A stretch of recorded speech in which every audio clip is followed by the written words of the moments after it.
Good morning, everyone. Thank you to everyone who was here to support the class of 2019, and thank you to Dean Bartlett for giving me the honor to welcome you to the Newmark Alumni Club. It's hard to believe, but 9 years ago, I was sitting right where you are. I probably just finished crying in your hires office, and I definitely owed some late fines to the equipment room, and my capstone was not quite finished just yet. Some things haven't changed, I see. Like some of you, I was worried about finding a job. I was concerned that I'd never make it out of my family's house in Queens, but I'm here to tell you that if I can do it, so can you. I came to the J School right out in the middle of the recession.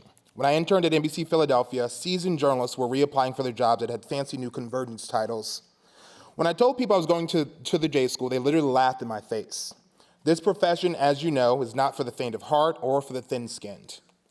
This profession is a calling that is about passion and tenacity, characteristics you certainly have because you're a Newmark grad. And as a fellow Newmark grad, I'll tell you a few things I've learned since I graduated J School. Lesson number one, your network is your net worth. It's a cliche, and I'd probably lose some points in a craft class if I wrote that, but it's true. Who you know will get you the job, and what you know will help you keep the job. In every job I've landed, I knew someone in that newsroom or I knew someone who knew someone. In my first job in Elmira, I knew Marcus from a journalism conference that the J School sent me to. He got me my interview. In Flint, someone I worked with in Elmira walked my resume into the news director's office.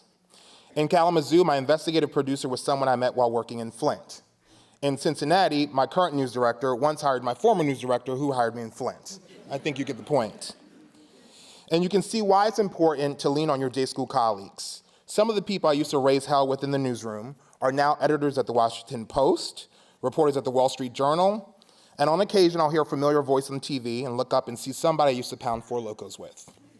It was 2009, it was a crazy year.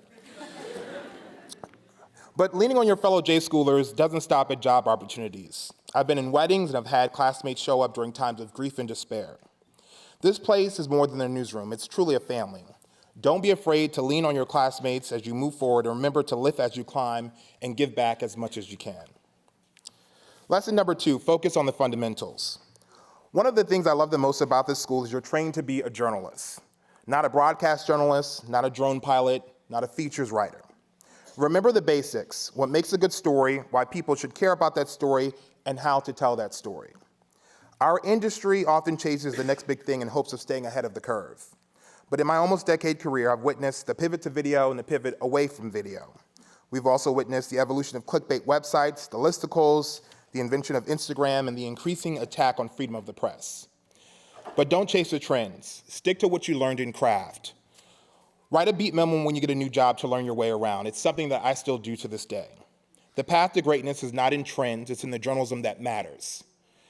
There have been times when I doubted myself and I wished I worked at a bigger name. It is hard telling someone where Elmira or Kalamazoo is, but that popularity can be fleeting. There are stories everywhere. Lesson number three, go where you are wanted and find the stories that matter. That's a lesson I learned applying to the J School. For me, it was between here and that school just north of Chicago that I won't name. But I wanted to be more than a number, and my late aunt told me a smaller school that's building its reputation would invest in me more, and let me tell you, it's paid dividends. The same goes for picking newsrooms. Go where you can grow, where you can learn, and where you can listen. The big job will come, but first you have to master the basics. At my first job, a coworker told me I was too fat, too black, and too lispy to make it in the news business. But I'm making it, and if a kid from Queens can make it in places like Elmira, Flint, Kalamazoo, and Cincinnati, so can you. There are stories everywhere. Chase them, find them, tell them. Lesson number four, say yes when everyone else says no. Go to the places no one else will. When I told people I was moving to Flint for a job, they asked me if I was out of my mind. I am, but I knew there were stories to tell in Flint, and 3 years later there was a water crisis and I was in the middle of it. We didn't know exactly what was wrong at the time, but we knew something was wrong because we listened to the people. We attended city council meetings that turned into shouting matches. We listened to city flags tell us our stories were wrong, while state officials said the residents were overreacting. We watched people run down the streets crying because the brown, rusty, smelly water made their skin break out and their kids sick. I listened to the emergency manager of Flint poke fun at journalists. He's now facing criminal charges. And eventually, national news outlets caught on to the story and it became the Flint water crisis. And Flint finally got the attention it deserved. But that national story would have never happened without local journalists at the Flint Journal, the reporters and photographers at the local TV station, and the doggedness of reporters from the local NPR station. Don't be afraid to go somewhere small. Go find the story. Take a chance to find opportunities. If it were not for Kalamazoo, I would have never discovered my passion for investigative journalism. And it turns out the same people who said I was crazy for going to Flint are the same people who point out that I earned my first Emmy nomination while I was there. Journalism is in a precarious spot. You hear of layoffs monthly, you hear the term fake news, and you see the rush to quiet the free press. Profits may dip and outlets may merge, but subscriptions are up, and if people are trying to shut you up, you might be onto something. When I uncovered a county prosecutor was sexually harassing women at the Branch County Courthouse, I dug in. The prosecutor called me fake news, a snowflake, and even said on TV, your name isn't Walter Smith-Randolph, it's Walter Scamdolph. A year later, he admitted to the charges and was removed from office.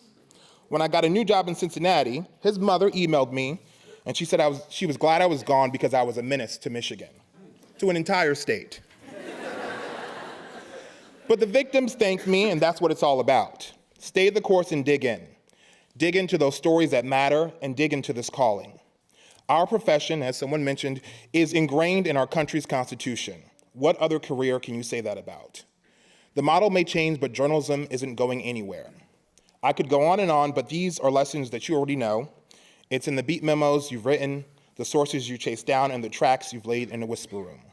It's in the school's motto: be curious and be brave. I dare you to be different, and I dare you to chase your dreams. After all, you're a Newmark grad, a school that's only 13 years old. Where will you be in 13 years? Congratulations, and welcome to the Newmark Alumni Club.